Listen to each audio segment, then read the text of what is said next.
enjoyed this week's episode, and please like this video, share with your friends and dockmates, and subscribe to our channel. It really helps us get more viewers like you. Hey y'all, welcome back. We've got a new day, a glorious day. It's gonna be like 70, sunny, spring is springing, the trees are mating, it's fantastic.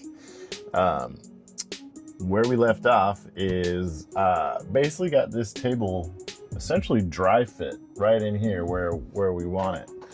And I put a bunch of weight. So this is full of bolts and nuts and screws and spares and fasteners. This is power tools, and then more nuts and bolts and screws and fasteners. My tool bag and another future project. And all of that was stacked on here for a few days because what I wanted to do was see if I could take that bend out. And I don't know if I did. So see over here, it's touching so the wood and our railing are touching. And then over here, they are not. There's a gap right there. So I don't know if that really helped, but I don't care. We're gonna move forward, and I'll show you why we're gonna move forward. So let me get these toolboxes off, and then I'll show you why this is gonna be okay. Okay, so here's our beautiful dry fit tabletop.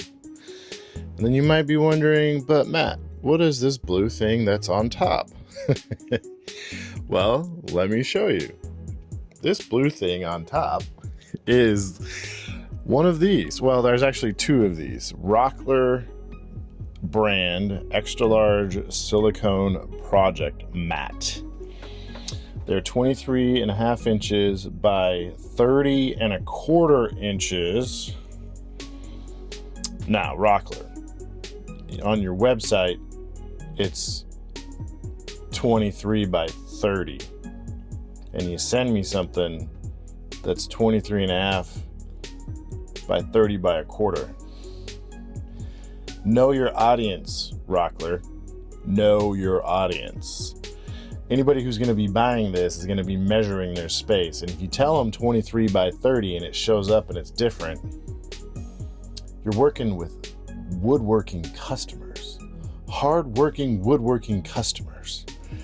And you send me something that's slightly bigger than my plan. But that's okay.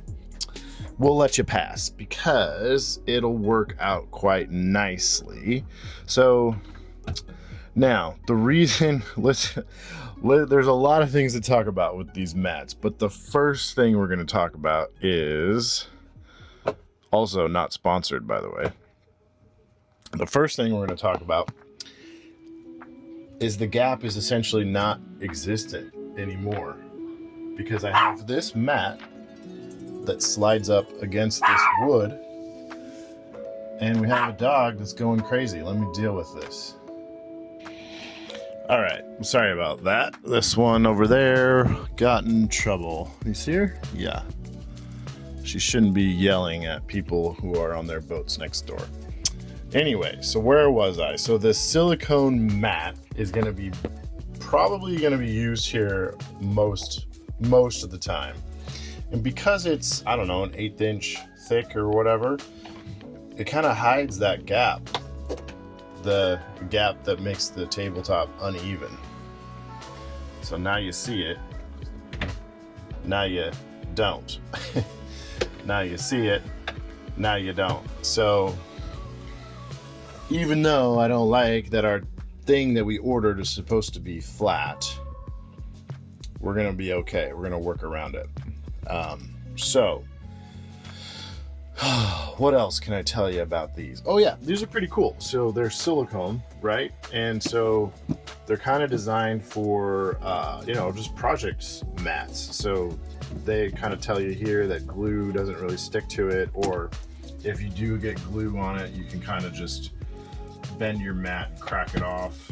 It lays flat, which is nice. It also acts as a non-skid surface, which is nice. And so you can like throw tools on this. You can, yeah, throw tools on it. The glue won't stick to it. And yeah, we'll just basically leave this down here for most of the time until we want, you know, to make it look pretty, either, you know, hosting some, you know, guests, or hosting an event or dinner or buffet, or turn this into a bar. You know, maybe we'll take the silicone mat off, but for most of the time we'll just leave it on. So now now I'm using this new little mic thing, and I've got to hold it like this, I think.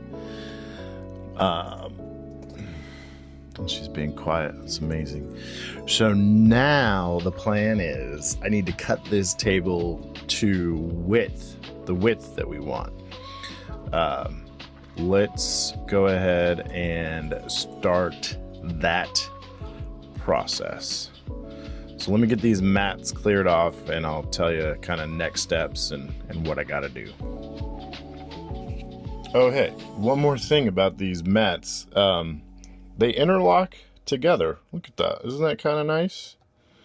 So I got two of them, and now they're kind of locked together. Kind of like a, maybe not as firm as like a Ziploc bag, but those aren't going anywhere with that.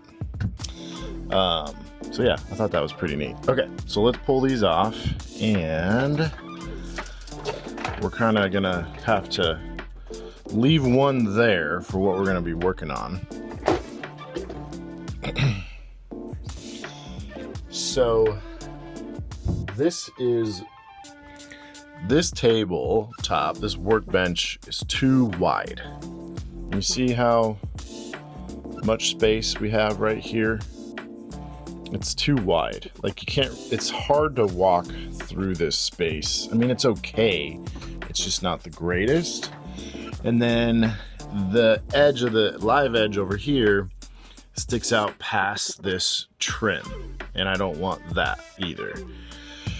So I also think that I would like the mats to cover most of the workbench, so we can kind of protect it as we are doing our project work. So what I'm gonna do is I need to measure 1,000,000 times and get this width how I want it, and then I'm gonna cut off back here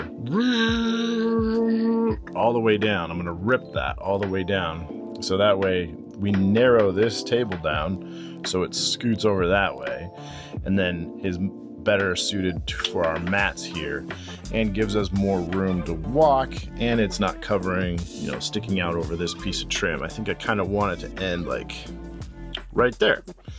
So now it's just a little bit of you know, just a little bit of measuring, probably like 32.5 different measuring scenarios, probably writing things down on a piece of paper, probably yeah, taking this thing in and out a bunch of times is really, really heavy, but you don't need to watch me do that. So I'll do that. I'm gonna get a plan together, and then I'll bring you back and we'll talk about the plan, and then we'll make a long rip of a scary cut, because if I screw this up, that's my fault. But then I gotta pay for a new one.